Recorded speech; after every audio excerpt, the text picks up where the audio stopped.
Sekali lagi shalom Bapak Ibu. Ya, puji Tuhan. Saatnya kita akan masuk dalam doa malam. Mari kita siapkan hati kita. Kita memiliki kerinduan untuk datang, merindukan kasih dan kebaikan Tuhan. Kita akan berdoa terlebih dahulu. Bapa yang baik, di dalam nama Tuhan Yesus Kristus, ini kami Tuhan, anak-anak-Mu, Mandarin Anugerah. Kami rindu Tuhan untuk masuk dalam doa malam, untuk memuji dan menyembah Tuhan. Biarkan jiwa kami yang rindu ini dipuaskan oleh kasih setia Tuhan, oleh kebaikan Tuhan dalam hidup kami. Mari Bapa, Engkau melawat setiap kami yang hadir. Kami percaya kami akan memperoleh berkat-berkat rohani. Setiap kami Tuhan, apapun pergumulan yang kami hadapi, kami percaya oleh kasih setia dan kebaikan-Mu, kami akan menerima berkat-berkat Tuhan. Terima kasih Tuhan. Biarlah jiwa kami dipuaskan oleh kasih-Mu, oleh kemurahan-Mu. Haleluya. Yang percaya Bapak Ibu katakan amin. Amin. Puji Tuhan.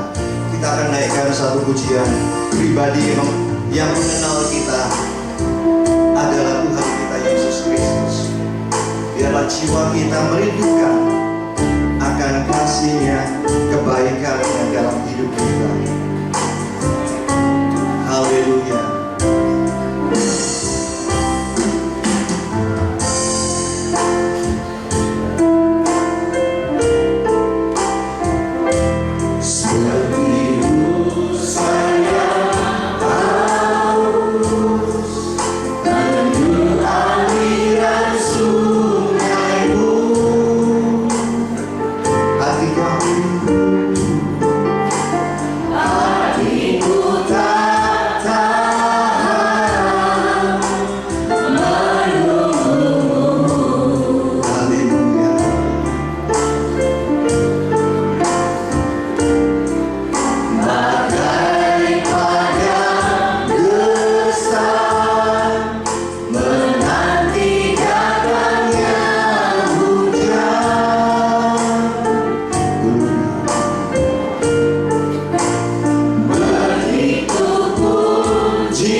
ada kemenangan. Hanya di dalam Tuhan ada kelepasan. Hanya di dalam nama Yesus kami disembuhkan. Terima kasih Tuhan. Terima kasih Tuhan. Kita katakan dengan teguh, ku yakin Engkau bersama kami. Haleluya. Ku yakin Kau hadir di sini. Amin. Ku rasakan kuasa yang tak terbatas. Ku yakin Kau nyata di sini. Kemenangan terjadi di sini. Ku yakin Kau hadir di sini. Ku rasakan kuasa yang tak terbatas. Ku yakin Kau nyata di sini. Kemenangan terjadi di sini. Segenap jiwaku memujimu. Kau besar, sungguh besar. Kau Yesus. Segenap hatiku menyembahmu. Kau besar, Kau besar. Segenap jiwaku memujimu. Haleluya. Sungguh besar Kau Yesus. Segenap hatiku menyembahmu. Kau besar, Kau besar. Kau besar, Kau besar.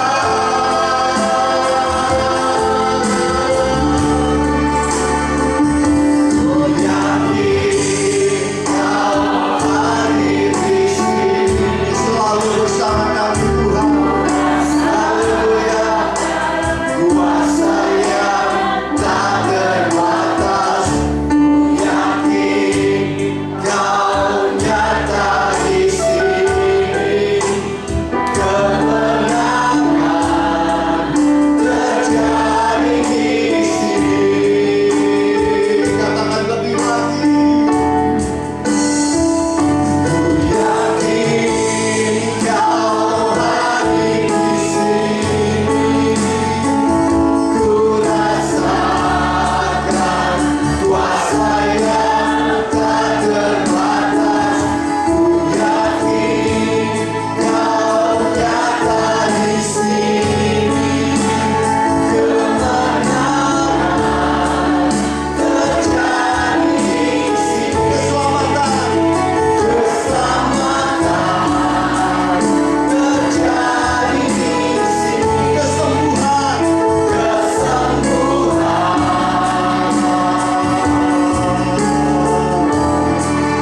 terjadi di sini. Kita bersorak-sorai.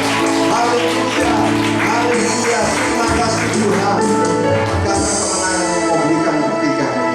Kami persilakan untuk doa syafaat untuk maju ke depan.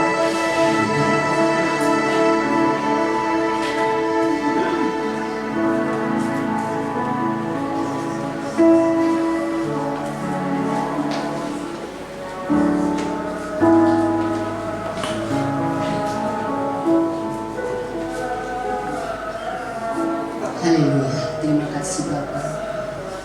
Terima kasih atas kehadiran Tuhan di tempat ini. Kuasa Tuhan dinyatakan di tempat ini. Terima kasih Tuhan. Hadirat Tuhan dinyatakan di tempat sini. Urapan Tuhan hadir di tempat sini. Terima kasih Tuhan sudah memberkati ibadah pada malam hari ini. Terima kasih Tuhan sudah menghentar kami untuk bisa beribadah di tempat ini. Sungguh semuanya adalah kemurahan Tuhan. Terima kasih Tuhan, terima kasih atas pimpinan Tuhan. Hamba-Mu percaya pribadi demi pribadi sudah dijamah oleh Tuhan. Kemenangan-kemenangan sudah terjadi atas kehidupan kami sekalian yang pribadi demi pribadi Tuhan. Terima kasih Tuhan, dengan jamahan Tuhan yang sakit Tuhan sudah sembuhkan, yang di dalam tekanan-tekanan di dalam kehidupannya Tuhan sudah bebaskan. Tuhan, hamba-Mu juga berdoa untuk Ibu Lihun yang ditinggalkan oleh adiknya untuk pulang ke rumah Bapak. Tuhan memberikan penghiburan Tuhan dengan kasih Tuhan yang begitu besar. Tuhan juga memberkati kami sekaliannya di dalam kasih Tuhan. Tuhan memberikan pertolongan kami satu persatu sehingga kehidupan kami bisa menjadi saksi-saksi Tuhan. Kehidupan kami boleh selalu memuliakan nama Tuhan. Terima kasih Bapak, terima kasih. Berkati doa malam ini dengan kuasa hadirat Tuhan. Berkati doa malam ini dengan mujizat-mujizat Tuhan. Berkati doa malam ini dengan kuasa hadirat Tuhan. Kelepasan-kelepasan terjadi Tuhan, kemenangan-kemenangan terjadi. Terima kasih Bapa, terima kasih Tuhan Yesus, terima kasih Tuhan Roh Kudus. Hamba-Mu berdoa Tuhan untuk ibadah hari Minggu depan, ibadah Mandarin. Diberkati Tuhan, diberkati seluruh yang bertugas pada hari Minggu besok, mulai dari penerima tamu, pendoa, singer, song leader, pemusik, multimedia, kolektan, pembawa firman Tuhan, semuanya diberkati dengan urapan Tuhan, dengan kepenuhan, dengan hadirat Tuhan, kepenuhan dengan kuasa Tuhan, sehingga banyak jiwa-jiwa yang boleh disegarkan oleh kuasa hadirat Tuhan. Firman Tuhan bekerja menyeluruh di dalam seluruh jemaat Mandarin Tuhan, sehingga kami boleh menjadi saksi-saksi Tuhan, boleh melayani Tuhan dengan ketulusan hati, dengan kesatuan iman. Kami boleh bersatu padu melayani pekerjaan Tuhan di Mandarin anugerah ini Tuhan. Kuserahkan dalam tangan jamahan Tuhan. Hamba-Mu juga menyerahkan untuk GBPS dimanapun berada Tuhan. Pimpinan GBPS, gembala GBPS, Tuhan juga memberkati di dalam memimpin GBPS Indonesia dengan urapan firman Tuhan. Tuhan, jiwa-jiwa boleh dimenangkan di dalam melalui GBPS Tuhan. Jiwa-jiwa yang masih belum mengenal Tuhan boleh dimenangkan melalui GBPS Tuhan. Dimanapun berada Tuhan, memberkati program-program kerja GBPS Tuhan, berkati dengan tuntunan Tuhan. Terima kasih Bapa, terima kasih Tuhan Yesus, terima kasih Tuhan Roh Kudus. Hamba-Mu berdoa untuk kota Surabaya, berkati kota Surabaya, banyak jiwa yang dimenangkan di kota Surabaya ini. Berkati warga Surabaya benar-benar bertobat kepada Tuhan, sembah sujud kepada Tuhan, dituntun di dalam segala kebenaran Allah. Berkati Tuhan Indonesia, diberkati Tuhan pimpinan mulai dari pusat sampai ke daerah-daerah, diberkati Presiden, Wakil Presiden, seluruh Menteri Kabinet kerjanya, dipimpin oleh Roh Tuhan dengan roh takut akan Tuhan, tanggung jawab kepada Tuhan, tanggung jawab pada jabatannya. Tuhan, patahkan segala keangkara murkaan atau tindak-tindak koruptor, semuanya dipatahkan oleh Tuhan. Kasih karunia Tuhan itu turun atas Indonesia Tuhan. Kuserahkan semuanya dalam tangan-Ku Bapa, dalam tangan-Mu Yesus, dalam tangan-Ku Tuhan Roh Kudus. Sebentar kami akan mendengarkan firman Tuhan. Hadirat Tuhan kami mohon, urapan Tuhan kami mohon, berkat Tuhan kami mohon. Urapi hamba-Mu yang sebentar menyampaikan firman Tuhan dengan urapan Tuhan, dengan kepenuhan hadirat Tuhan. Tuhan berkati juga kami sekalian yang mendengarkan firman Tuhan. Sucikan, kuduskan hati-hati kami, sehingga kami berkenan untuk menerima firman-Mu, melakukan firman-Mu. Terima kasih Bapa, terima kasih Tuhan Yesus, terima kasih Tuhan Roh Kudus. Hamba-Mu serahkan juga untuk pimpinan Mandarin dalam tangan pimpinan Tuhan. Urapan-Ku untuk Bu Julien dan Pak Arif dipimpin dengan kasih karunia Tuhan. Seluruh pengurus Mandarin Tuhan juga pimpin di dalam kesatuan iman, di dalam melayani pekerjaan Tuhan di Mandarin Anugerah ini. Ku serahkan semuanya dalam tangan-Ku Bapa, dalam tangan-Ku Yesus, dalam tangan-Ku Tuhan Roh Kudus. Dalam nama Tuhan Yesus, Hamba serahkan doa dan permohonan ini, dan Hamba sambut firman-Mu di dalam nama Tuhan Yesus Kristus. Haleluya. Amin.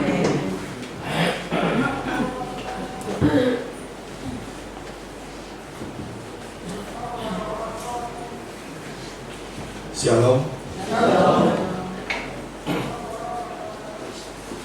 Saya nggak usah mengenalkan diri karena mungkin sudah banyak yang kenal ya. Beberapa waktu yang lalu, hari ini di doa malam ini ada satu hal yang luar biasa yang ingin Tuhan bicarakan. Sebelumnya mari kita bersama-sama berdoa sekali lagi untuk iman Tuhan. Doa yang luar biasa, kami sadarkan hal itu, dan kami yang sudah melakukan di dalam kehidupan kami ini, di dalam kami berdoa, di dalam kami mendekati Engkau.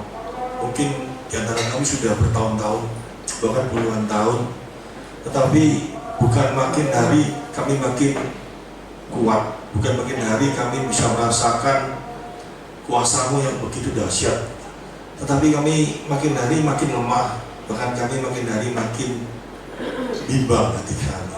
Hari ini Tuhan, mungkin di antara kami ada yang sebagian yang terjadi seperti itu. Kami percaya kuasa firman-Mu akan mengangkat mereka, akan menghibur mereka, akan memberikan satu kekuatan kepada mereka, juga hamba-Mu. Dan untuk itu kami percaya di dalam segala keterbatasan kami, Allah Roh Kudus bekerjalah bagi setiap pribadi kami untuk memampukan kami mengerti dan menyimak setiap firman yang diberitakan, bukan hanya sebagai pengetahuan kami saja, tetapi boleh kami lakukan dalam kehidupan kami. Untuk itu kami percaya dalam satu kuasa Tuhan kami yang hidup, Yesus Kristus. Haleluya. Amin. Shalom. Jarang sekali pada waktu saya pelayanan saya mengajak istri saya. Jadi saya kenalkan ini istri saya di depan ya. Karena biasanya kalau saya pelayanan dia juga di gereja kami, maksudnya seperti itu. Jadi tidak bisa keluar bersama-sama. Hari ini karena di gereja kami tidak ada kegiatan sehingga dia ikut. Kami di rumah hanya berdua karena anak kami tiga-tiganya sudah rumah tangga sendiri-sendiri. Anak kami 3 putri ya, dan cucu saya 4. Saya sudah cukup tua, 62 tahun, istri saya 63, istri saya 62 ya. Ya, sama-sama tua ya.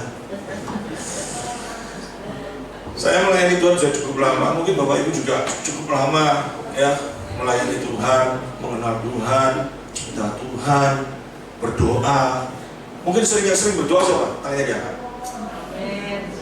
Ya, sering berdoa. Pada waktu kita berdoa, apa yang kita inginkan? Pada waktu kita berdoa, apa yang kita dapat?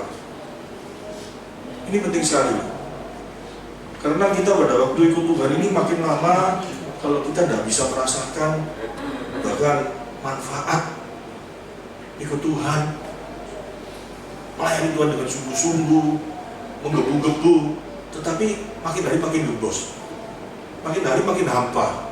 Banyak orang yang seperti itu tapi nggak mau jujur. Banyak orang yang seperti itu tapi nggak jujur. Sehingga pelayanan itu hanya sebatas rutinitas. Datang, ya, doa, merem, colot, gitu.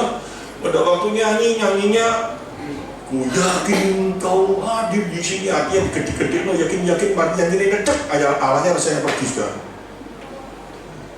Kenapa bisa seperti itu? Ini sebuah masalah. Ikut Tuhan bukan seperti itu. Tapi banyak orang yang nggak sadar, bahkan menjalankan multimedia atau apa, makin lama makin boring rasanya. Apa sih aku ini? Melakukan apa sih?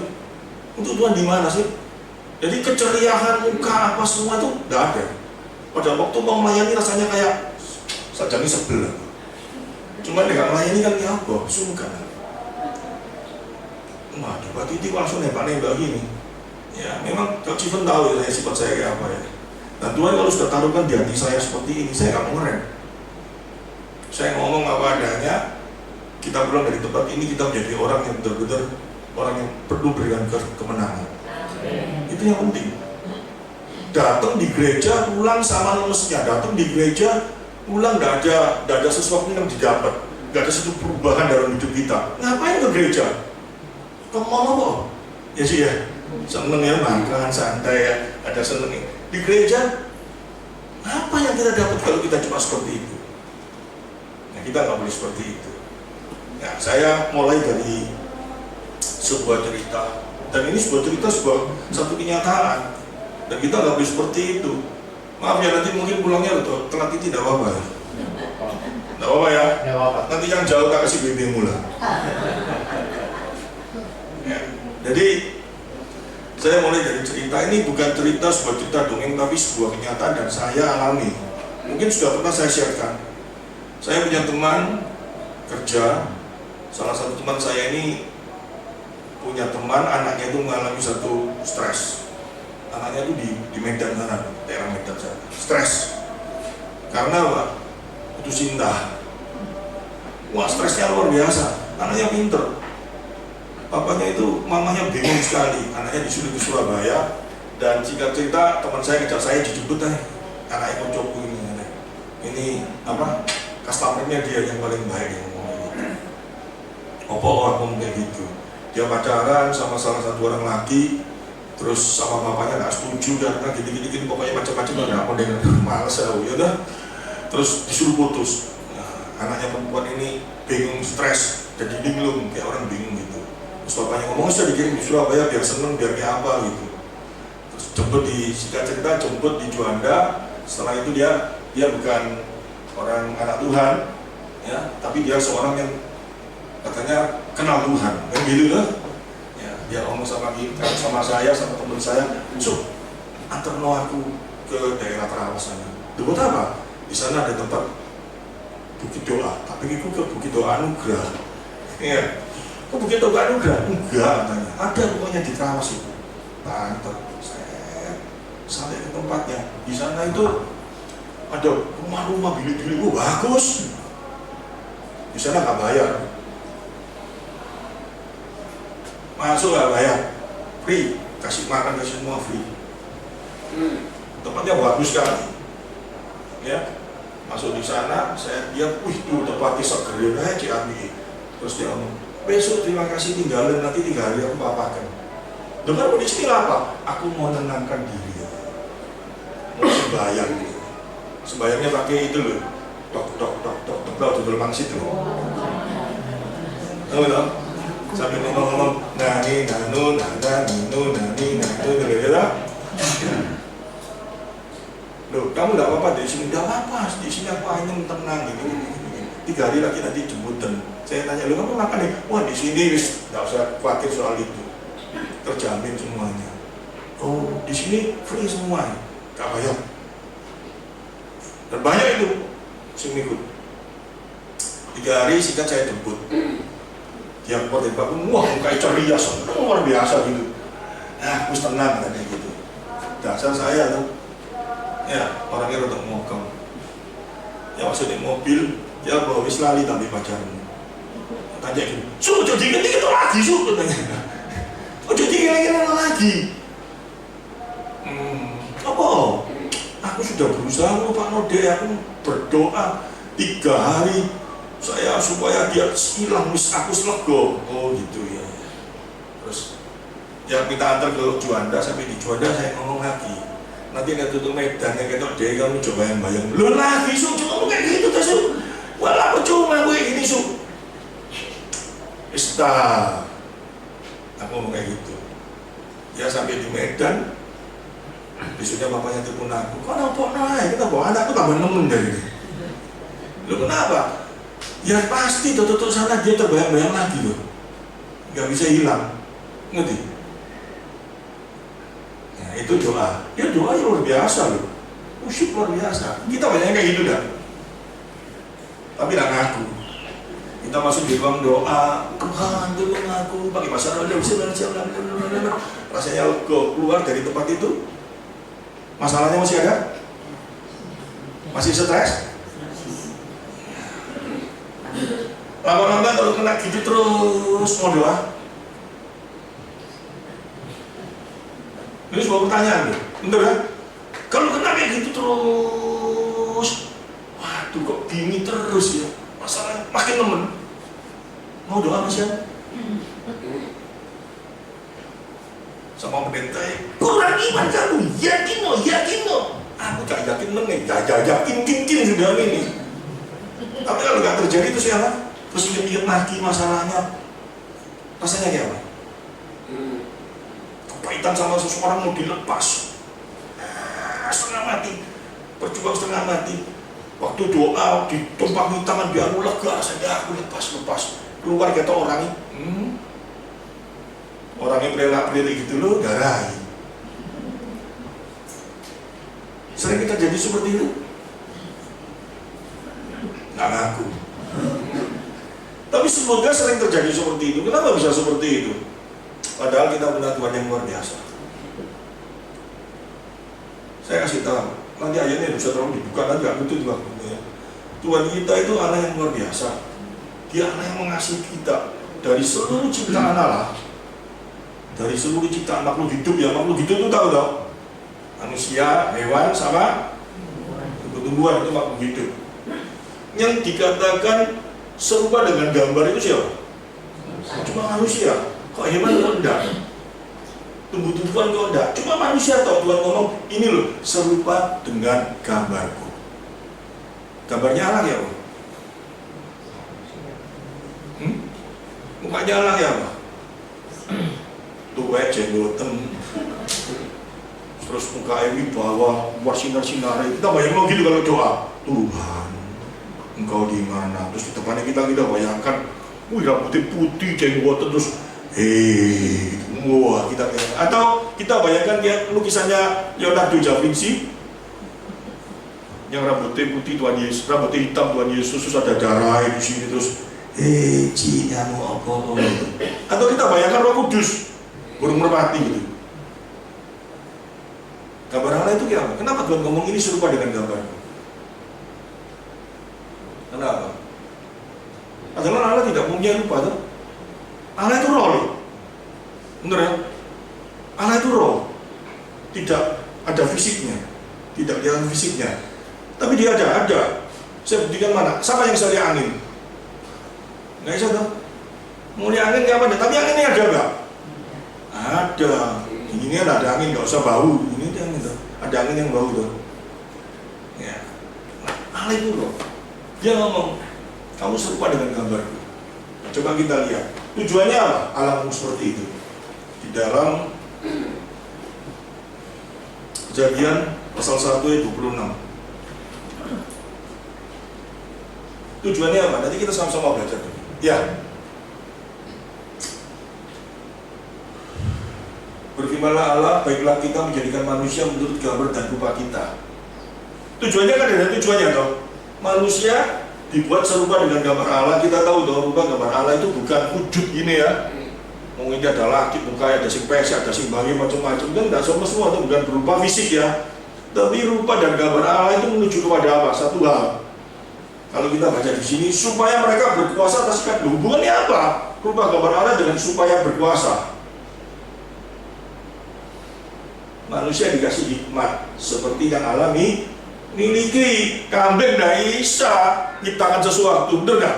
Kebo gak bisa. Binatang paling pinter sama anjing aja lah rasanya ya. Anjing gak bisa nyiptakan kacamata? Gak mungkin bisa ya. Katak sehebat-hebat toh, tenang, dia bisa cuma satu gaya, bener toh? Gaya katak, ya. Manusia mau gaya katak, gaya bebas, gaya pupu, macam-macam toh. Katak gak bisa gaya bebas, kan seperti itu. Nah itu dalam hal itu toh, manusia dikasih hikmat luar biasa, bisa menciptakan segala sesuatu. Manusia itu luar biasa. Hari ini manusia dikasih kuasa bisa menciptakan apa? Mobil, apa semuanya. Tapi tujuannya dipakai untuk memuliakan diri sendiri. Itu yang salah. Allah memberikan itu semuanya dengan satu tujuan, supaya memuliakan Allah. Kenapa? Allah tahu kalau kamu memuliakan Allah, segala sesuatu yang kamu miliki untuk memuliakan Allah, kamu pasti puas. kamu mesti bahagia, kita mesti bahagia. Itu Allah tahu. Oleh karena itu manusia dikasih hikmat yang begitu luar biasa, tujuannya satu. Melalui apa yang dia miliki, melalui apa yang manusia miliki ini dipakai untuk memuliakan Allah. Yang paling tahu siapa? Allah. Dengan cara demikian manusia bisa puas. Tapi pada waktu saya ngomong kayak gini, hati kita semua rasanya apa? Ya Allah. Apa memuaskan Allah? Memuaskan diriku sendiri apa? Hati kita langsung ngomong kayak gitu enggak? Pasti rasanya ngomong kayak gitu karena apa? DOS, dosa sudah ada dalam diri kita. Segala ciptaan manusia itu dipakai untuk memuaskan diri kita. Bisa puas gak? Gak mungkin bisa. Gak mungkin. Tuhan Yesus itu sampai ngomong dia apa? Kalau kamu mencari kepuasan gak mungkin bisa. Yang bisa memuaskan kamu sama apa? Aku. Tuhan Yesus memberikan gambaran apa? Dia seperti air hidup. Kalau kamu minum air yang kuberi, kau pasti puas, gak akan haus lagi. Amin. Amin. Itu sebuah gambaran yang Tuhan ingin kasihkan kepada kita. Pulang dari sini untuk memuaskan Tuhan atau memuaskan diri kita. Loh, aku memuaskan bojoku kan gak apa-apa. Dia kepingin apa tak kasih supaya dia senang apa kan gak apa-apa. Kalau kamu memberikan segala sesuatu untuk istrimu supaya istrimu kagum dengan kamu, kamu mesti kecewa. Kenapa mesti kecewa? Suatu saat bosan gak? Istrinya pasti bosannya enggak? Dikasih api, suatu saat bocornya tetap kurang. Saya kayak gitu enggak? Kecewa. Tetapi kalau satu tujuan, di dalam 1 Petrus dikatakan, hai suami-suami, kasihlah istrimu seperti dirimu sendiri.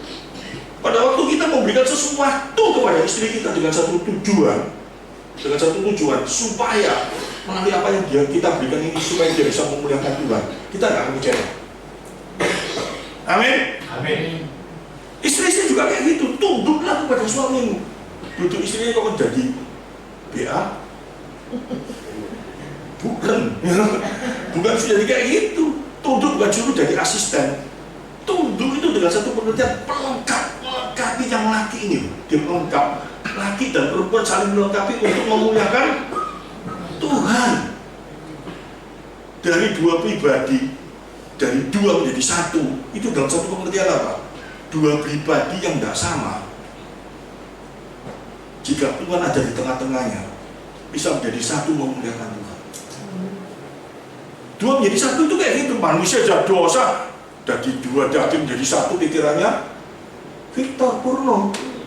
Padahal bukan kayak gitu firman Tuhan itu. 2 menjadi 1 itu dalam satu pengertian. Saya ini orang kasar, saya ini orangnya keras, istri saya ini lembek enggak? Gak cocok saja. Tapi 2 orang yang dulu ya cocok gegeran, aku suka gegeran dulu. Tapi karena ada Kristus, saya kawin sama dia berapa tahun? Sing banter 40 tahun. Sampai hari ini kita saling mengasuh. Itu karena semua apa? Karena Tuhan. Nah, ini kita akan dulu dengan baik. Yang pertama, Tuhan memberikan penolong siapa? Istri lah. Nah, laki-laki sendirian nggak baik. Oleh karena itu diciptakan seseorang yang namanya wanita sebagai penolong dalam hal apa? Supaya berdua ini bisa memuliakan Tuhan. Amin. Amin. Tapi karena dosa, memuliakan Tuhan enggak. Ada apa? Kotok-kotok Anda. Kotok-kotok Anda. Pada waktu ada ditanya idam, siapa sih ngomong kamu makan buah ini? Ada bingung siapa? Disuruh Cikfun. Perempuan dong. Gitu. Itu loh Hawa yang mesti kamu ciptakan sing nyuruh aku, betul toh? Hawa ini ngomong apa? Iya, aku disuruh Allah itu, gitu. Terjadi satu pemberontakan karena dosa. Yang mana Tuhan itu memberikan penolong supaya saling melengkapi, saling memuliakan Tuhan, bukan dipakai untuk memuliakan Tuhan, tetapi dipakai saling menjatuhkan. Di dalam firman Tuhan cari ono ya. Jadi Tuhan memberikan penolong itu berapa kali? Berapa kali? Ayo orang Mandarin masuk gak kena baca Alkitab berapa kali? Ayo Tuhan berjanji akan memberikan penolong itu berapa kali dalam Alkitab? 2 kali. Yang satu dia kasih wanita, yang satunya lagi Roh Kudus. Ya loh? Di dalam Yohanes pasal 14 ayat 16. Ya, kita buka. Belum betul nggak aku ini? Oh ya, apalah ya Pak Franai. Yohanes 14 ya. 14 apa 16 saya lupa. Yohanes berapa? 14 ya. Nah, 14 ayat 16 betul ya. Aku akan meminta kepada Bapa dan Ia akan memberikan kepadamu seorang penolong yang lain supaya Ia menyertai kamu selama-lamanya. Ini sesuatu perkataan yang luar biasa. Saya sama dia sudah dalam Kristus toh, dia saling menolong sama saya toh. Tapi suatu saat dia dipanggil Tuhan dulu atau saya dulu? Bisa nggak? Bisa, nggak mungkin aku mati beda bareng. Ayo mati bareng? Nggak mungkin itu. Salah satu dulu toh. Salah satu. Pada waktu kita dipanggil Tuhan, aku tidak ada penolong lagi, stres. Ini penolong karena saya dan dia sudah dosa dulu. Jadi kita harus menghadapi maut. Tapi maut itu sudah dipatahkan oleh Kristus. Nanti aku akan dibangkitkan kembali. Tapi mau gak mau kita mesti mati, betul ya? Pada waktu mati kamu gak sendirian. Tuhan pasti tetap memberi penolong. Itu siapa? Roh Kudus diberikan sama kamu sebagai penolong untuk menghibur, menegur, mengingatkan. Itu Roh Kudus. Waduh, Tuhan ini luar biasa gak? Itu loh, Tuhan baik itu kayak gitu loh. Gak ada. Belajar dimanapun, alam manapun gak ada sih kayak gitu. Selain Allah kita. Gak ada sih, amin mah. Amin. Amin. Gak ada selain Allah kita. Allah kita itu luar biasa. Dia memberikan seorang penolong yang pertama. Manusia kurang ajar, rusak semua. Akhirnya dia tahu, waduh gak bisa ini. Dikasih penolong ketiga yang kuat, LGBT. Rusak toh? Ya. Dia kasih penolong yang betul-betul kekal, penolong yang luar biasa, yaitu siapa? Roh Allah sendiri. Roh Kudus diberikan bagi kita. Ini luar biasa ini. Tidak ada Allah yang kasihnya tidak pernah berubah, kasihnya tetap sama. Amin. Ayo kita doa. Mari terus setengah jam. Saya teruskan ya, saya teruskan. Penolong ini yang diberikan sama kita, ya, seorang penolong yang diberikan sama kita. Kita ini sudah ditolong sama Tuhan. Yaitu apa? Dia memberikan seorang penolong, yaitu Roh Kudus dalam hidup kita. Untuk memberikan Roh Kudus dalam kehidupan kita, supaya Roh Kudus bisa menyertai kita, supaya Roh Kudus itu bisa hadir dalam hidup kita. Allah itu rela mati untuk kita. Tanpa Kristus mati di kayu salib, gak ada seorang pun Roh Kudus bisa hadir dalam hidup. Betul enggak? Kenapa? Roh Allah itu suci, Roh Allah itu kudus. Kita kudus. Kita kotor, kain kotor, seperti kain kotor dikatakan oleh Nabi Yesaya. Tapi karena Kristus, kita dibenarkan, kita dikuduskan. Kata dikuduskan itu bukan kita yang bisa menjadi kudus sehingga Roh Kudus menghadir dalam hidup kita. Tidak.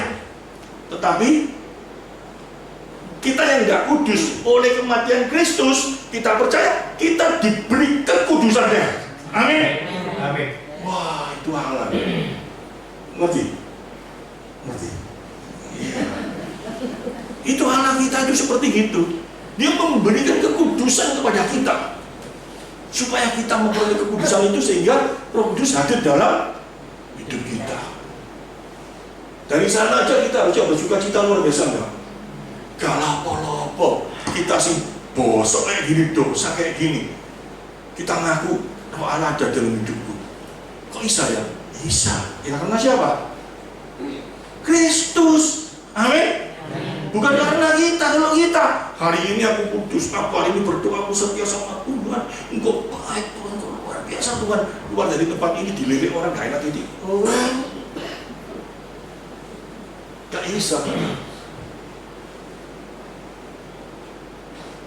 Allah bukan menilai diri kita, tapi menilai pengorbanan Kristus, sehingga oleh kasihnya dia memberikan kepada kita anaknya yang tunggal. Melalui pengorbanan anaknya itu kita memperoleh kasih karunia. Dengan kasih karunia itu Roh Kudus dimeteraikan bagi setiap orang yang percaya. Efesus pasal 1 ayat ke-13. Bagi setiap orang percaya Roh Kudus dimeteraikan. Ngerti tentang meteraikan? Meterai itu artinya apa? Disahkan sama meterai Roh Kudus itu artinya apa? Engkau kalau buat perjanjian di rumah, ini tidak ada meterai tulisan ini Republik Indonesia, nggak payu dong, nggak sah dong. Ya, ini meterainya Roh Kudus. Artinya apa? Roh Kudus diberikan sama kamu. Artinya apa? Sah kamu menjadi milik Allah, dan tandanya apa? Roh Kudus hadir dalam hidup. Dan dikatakan kalau dia sudah hadir dalam hidupmu, gak mungkin dia keluar lagi, ngerti dong? Maksudnya dia memberikan ini loh, tak kasih kamu. Mari kita dilihat. Oh, mana kakak-kakak tak ambil lagi. Tidak mungkin. Tidak mungkin dong. Oleh karena itu di dalam Roma 8 ayat 28 sampai 31, Allah bekerja dalam segala hal mendatangkan kebaikan bagi setiap orang yang mengasihi Dia. Kata mengasihi Dia itu kita harus tahu lagi. Kita ini nggak ada seorang pun yang bisa mengasihi Allah.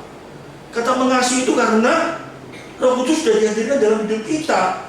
Maka Kristus, maka Roh Kudus bekerja dalam hidup kita dengan segala cara supaya kita menang, bahkan lebih daripada pemenang.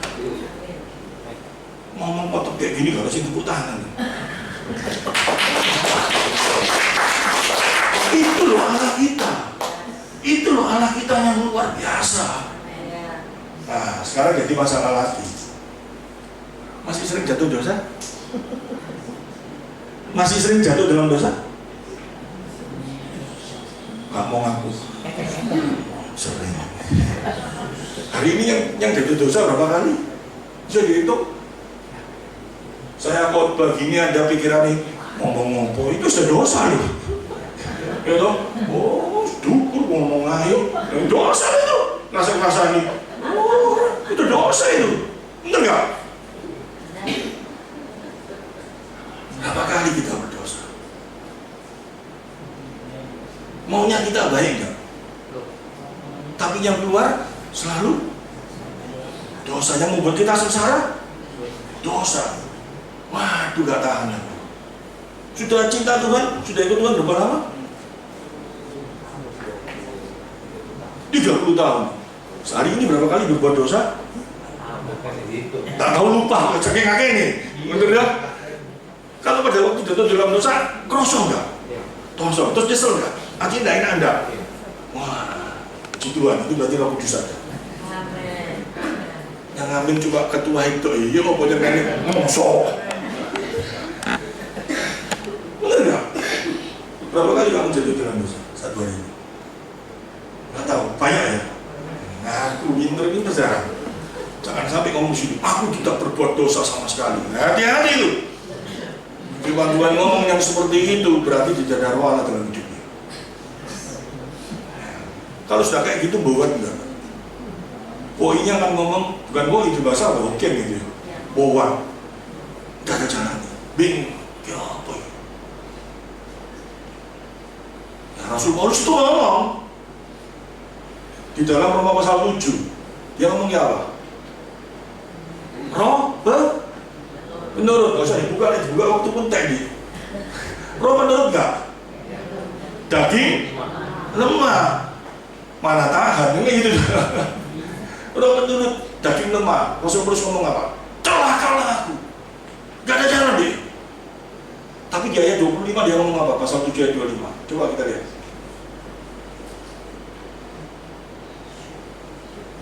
Syukur kepada Allah oleh Yesus Kristus Tuhan kita. Untung aku punya Yesus. Sesuatu yang dahsyat dalam kehidupan kita. Kalau nggak ada Yesus, nggak tahu sih dosa nggak dosa. Wes nggak ngerti aku, santai aja, nggak prosel si dosa. Itu repot itu, ngerti ya? Kalau nggak dosa sengsara ya. Bingung ya? Bingung. rasanya gelisah, betul lah, untuk punya Yesus. Cara Yesus bekerja ya pada hidup. Ini yang akan saya beritakan. Ini prolog tadi Mas ya. Nah, sekarang masuk firman-Nya. Ngerti maksudnya ya? Semua alami seperti itu dong. Waduh, aku ini tahu. Kalau aku setiap punya pikiran kayak gini, nggak betul, ini membuat aku sengsara.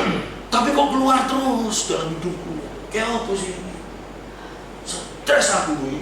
Ya judulnya. Terus kayak gitu. Cok grogi, cok sedih. Para rasulnya juga ngalami itu. Rasul Paulus sampai ngomong apa? Aku sebetulnya kepingin ninggalkan dunia ini karena aku tahu kemahku ini, aduh, tidak ada kekuatannya. Rasanya aku pergi. Sakit seperti wanita bersalin menghadapi ini semuanya, sakit semuanya. Tapi aku hidup dalam dunia ini ada satu tujuan, Kristus. Roh Kudus diberikan kepada kita, tujuannya untuk apa? Ayo, Roh Kudus diberikan pada kita, tujuannya untuk apa? Menghibur, menolong dengan cara kayak apa? Nolong gini, mau nagih. Roh Kudus kasih hikmat aku supaya bagaimana bisa menghindari orang nagih. Gak punya duit, Roh Kudus kasih hikmat aku, kayak apa caranya aku bisa cepat punya duit. Gak usah Roh Kudus, pergi ke konsultan keuangan, ngerti maksudnya? Roh Kudus, aku sakit Roh Kudus, sembuhkan aku Roh Kudus. Kayak apa caranya nih Kudus? Pergi rumah sakit disuntik. Yesus mati bukan untuk itu. Yesus mati bukan supaya kamu bisa kayak mengatasi ekonomi yang sulit. Yesus mati bukan cuma karena masalah sakit, bukan. Yesus mati bukan cuma masalah gagal sama pacar. Yesus mati bukan cuma masalah-masalah yang seperti itu. Kalau cuma masalah seperti itu, tidak perlu Yesus. Orang di luar Yesus bisa menghadapi itu semua enggak? Bisa. Itu anugerah umum. Yesus mati untuk satu hal, di mana kita tidak bisa melawan kuasa dosa. Dia mati untuk kita, dan untuk itu dia memberikan hidup bagi kita. Caranya kayak apa? Roh Kudus diberikan. Tadi kita tahu, ingat ya, ini cepet-cepetan loh ini aku, ya. Di dalam kitab Kejadian kita dibuat serupa dengan gambar Allah, betul loh? Ya, kita jatuh, ya, jatuh. Setelah itu Allah begitu mengasihi kita, dia memberikan penolong, yaitu Roh Kudus. Roh Kudus diberikan bagi kita dengan satu tujuan, menolong kita supaya kita dikembalikan serupa dengan gambar anaknya Kristus. Kita baca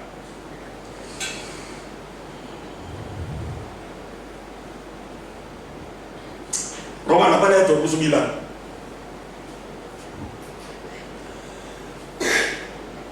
Roma 8 ayat 29.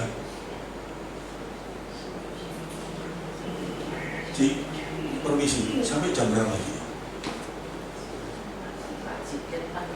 Oh ya, biasanya sih yang panggil. Tak cepet loh sih.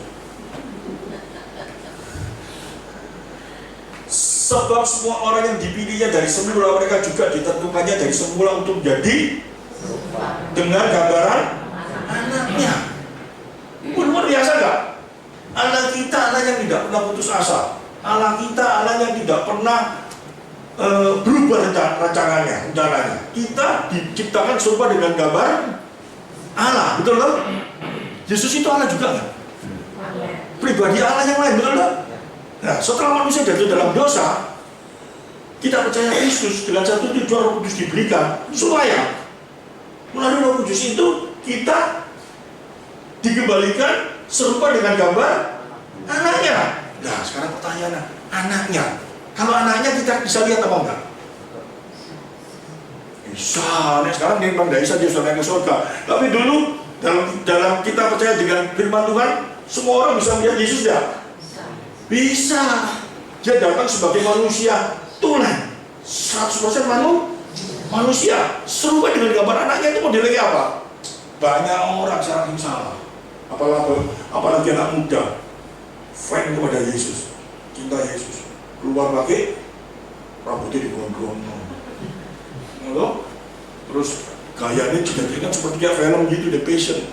Modelnya kayak Yesus. Bukan gitu gambar Yesus. Tapi yang disebut gambar Yesus kembali lagi di dalam pengertian kita kejadian. Serupa dengan gambar Allah itu artinya apa? Manusia dikasih hikmat, akal budi yang seperti Allah miliki, betul ya? Serupa dengan gambar anaknya. Sekarang kita lihat anaknya Kristus, Yesus, Allah yang datang di dunia, dia memiliki sifat apa? Kita disuruh apa? Kita lihat di dalam Filipi pasal 2 ayat 4-5.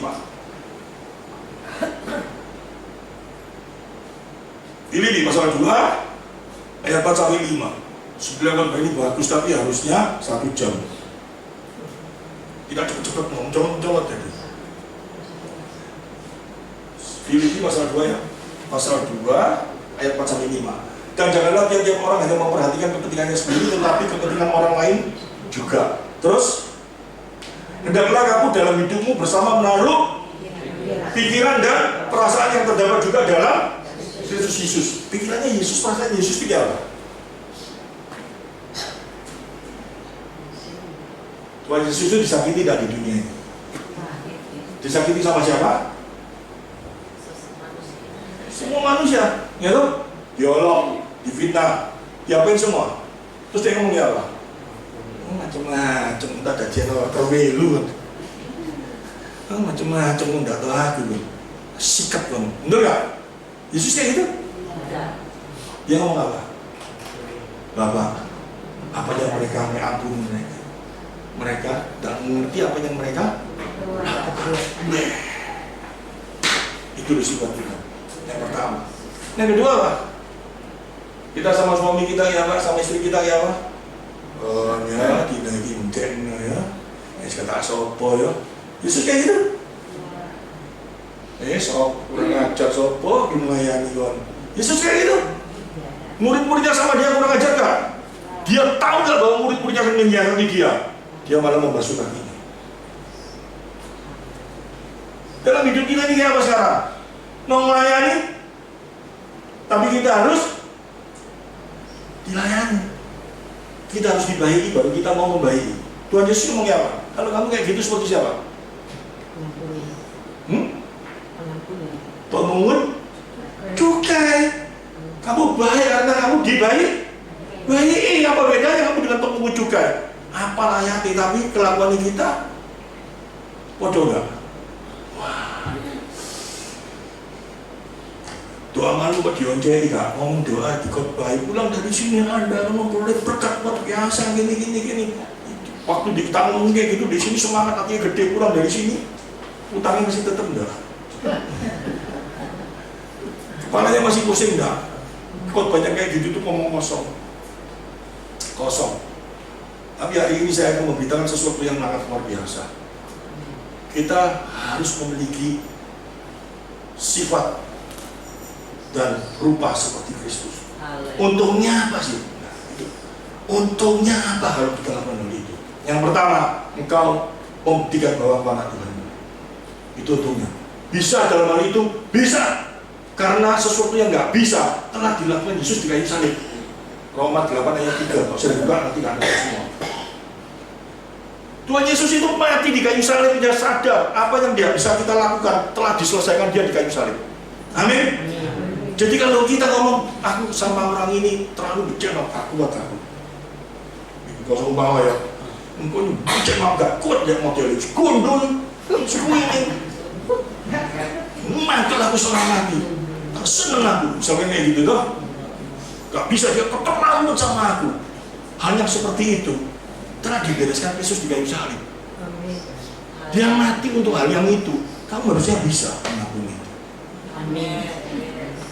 Pada waktu kita ngomong kayak gitu, kita langsung ngomong, ya Yesus lah Tuhan, ya aku kan manusia. Salah lagi. Dia memang Tuhan. Dia memang Allah. Tapi dia datang di dunia sebagai manusia dan mengosongkan dirinya. Artinya apa? Dia benar-benar di dalam 1 detik dia bisa lakukan dosa, bisa, tapi tidak dia lakukan. Itu yang Allah Bapa memuliakan dia. Amin. Amin. Di dalam kedagingannya Dia sama sekali tidak berbuat dosa. Sama seperti kita, dikatakan seperti itu. Tapi kita perlu dosa kenapa gitu? Mindset kita salah. Waktunya saking entek ini. Roh Kudus diberikan sama kita itu tujuannya sangat luar biasa. Tanpa Roh Kudus tidak ada seorang pun yang bisa tahu kebenaran firman Tuhan. Gak ada. Korintus pasal 2 ayat 9 atau berapa saya lupa. Segala sesuatu yang tidak ada dalam pikiran kita, tidak ada dalam hati kita, yaitu firman Tuhan, itu melalui Roh Kudus kita diceritakan, kita bisa dibuat mengerti. Itu karya Roh Kudus. Nah sekarang kita mulai masuk ini sesuatu yang sangat luar biasa. Ini dialami oleh Rasul Petrus. Rasul Petrus itu pada waktu Yesus mau disalib dia apa? Cok sampai aku mau mati bagi kamu, betul? Wah, dia rasanya iman yang luar biasa. Itu luar biasa loh. Itu kalau film silat itu murid yang bagus dah. Itu nanti gurunya mau disalib dia bilang, aku mati bagi kamu. Itu kan luar biasa tuh. Tapi Yesus ngomong apa? Iblis kamu. Apa yang kamu pikirkan coba apa yang dipikirkan oleh manusia. Wah, itu nanti suatu saat akan ada seri buat badi ini ya. Tapi Petrus yang seperti itu, yang rasanya dia luar biasa kita Tuhan. Akhirnya dia menyangkali Tuhan 3 kali dah. Menyangkali dah, main-main loh itu. Bukan dalam waktu yang panjang. Dulu dia ngomong, aku tidak kenal dia. Terus dia tanya lagi, dia ngomong apa? Sama sekali aku tidak kenal dia. Yang ketiga lebih luar biasa apa? Aku udah sampai kenal dia, yang menyupai dirinya. Aku mati terkutuk gini-gini. Gila gak? Pada waktu itu yang berkokok, itu dia ingat terus. Waduh, kejahatan. Ngomongnya punya iman tetapi kok suka menyangkal, suka berbuat dosa seperti itu. Sehingga dia menulis, cara ngadepi ini apa? Diterus no? Cara ngadepi ini apa yang seperti kita hadapi ini dalam hidup ini?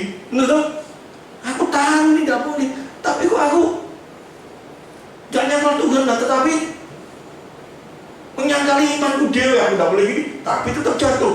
Siapa ngadepi kayak gini? Bener ya? Ya, dia nulis dalam 2 Petrus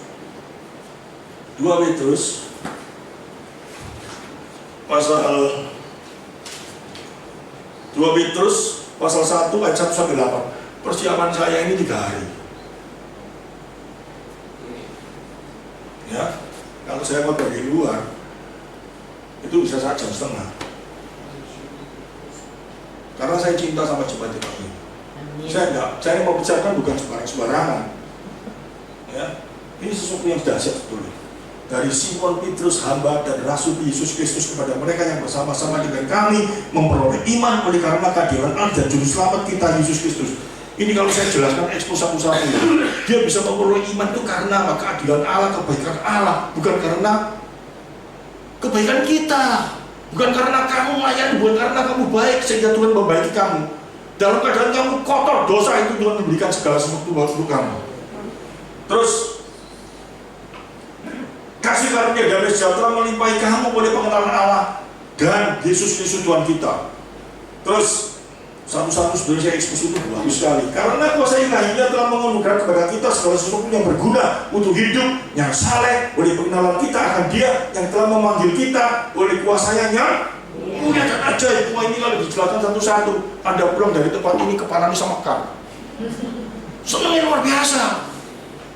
Jauh lebih berharga daripada emas permata. Iman Tuhan itu kalau betul-betul kita ngerti. Saya ngomong ngotot ini bukan karena saya semangat saya ini karena didorong oleh satu pengertian. Saya teruskan. Dengan jalan itu Ia telah menganugerahkan kepada kita janji-janji yang berharga dan yang sangat besar, supaya olehnya kamu boleh mengambil bagian dalam kotak ilahi dan luput dari. Caranya kayak apa supaya kita bisa luput dari hawa nafsu duniawi ini? Gitu loh, ngerti? Keinginan-keinginan daging itu loh, supaya kita bisa mengikis itu caranya kayak apa? Nah, ini diajari. Yang pertama, justru karena itu kamu harus bersungguh-sungguh berusaha menambahkan kepada Imanmu, ini iman ya, waktu betul-betul saya serius ini. Kalau sebetulnya saya mengekspos itu ya, satu-satu saya jelaskan. Iman itu apa? Ibrani pasal 11 ayat 1. Kebajikan itu apa? Kebenaran itu, kebajikan itu sama dengan kebenaran. Kepada kebajikan pengetahuan itu apa? Itu kan dijelaskan satu-satu. Nah, bukan saya yang jamin. Tapi kita pulang dari tempat ini rasanya seperti mendapatkan sesuatu yang sangat luar biasa. Bisa guyu-guyu dewe. Amin. Saya buat cepat aja ya, cepat. Justru karena itu dengan sungguh-sungguh berusaha untuk menambahkan kepada imanmu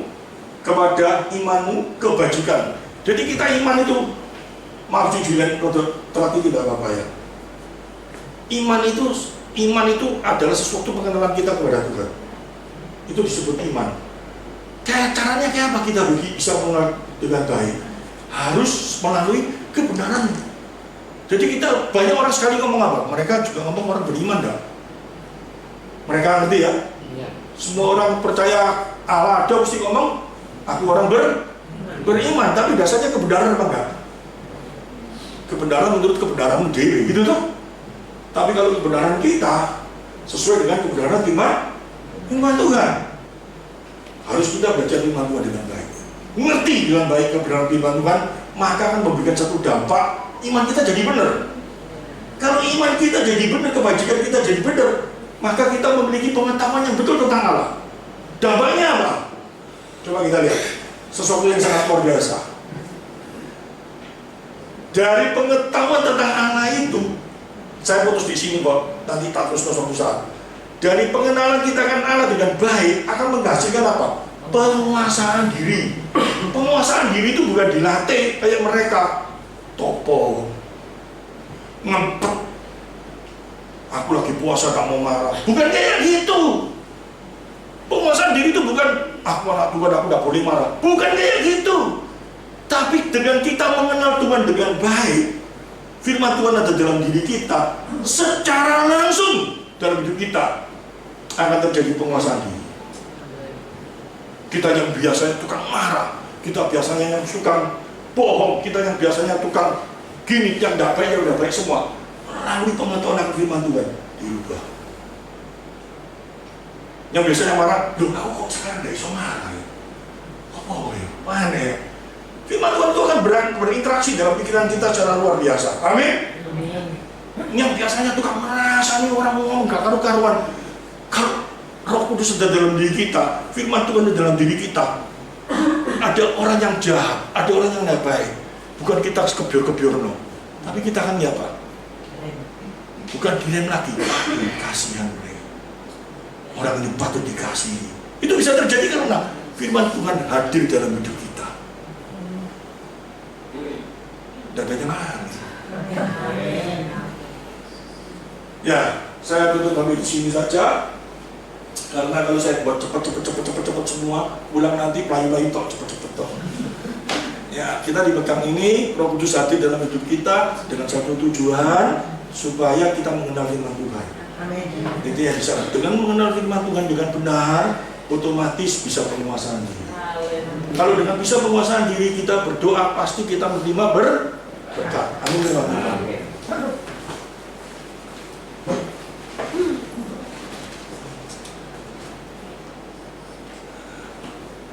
Tutup.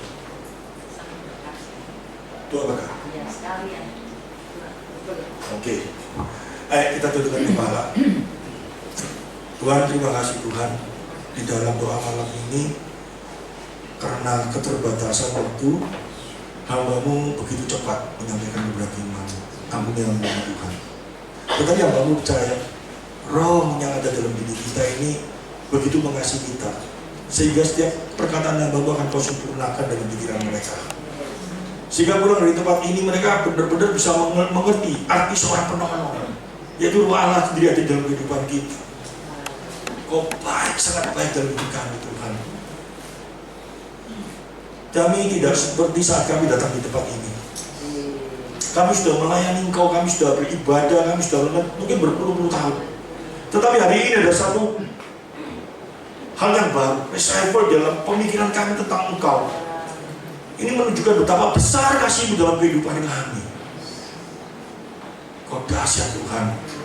GBPS ini gereja yang cukup lama Tuhan, di mana dulu setiap doa malam penuh dengan orang-orang yang mengasihi Engkau. Tapi saat-saat ini banyak sekali anak-anak-Mu yang meninggalkan tempat ini. Ampuni kami sebagai orang-orang yang memimpin tempat ini. Berikanlah kami hikmat supaya mulai saat ini domba-domba yang hilang itu boleh kembali ke tempat ini dan mengasihi Engkau.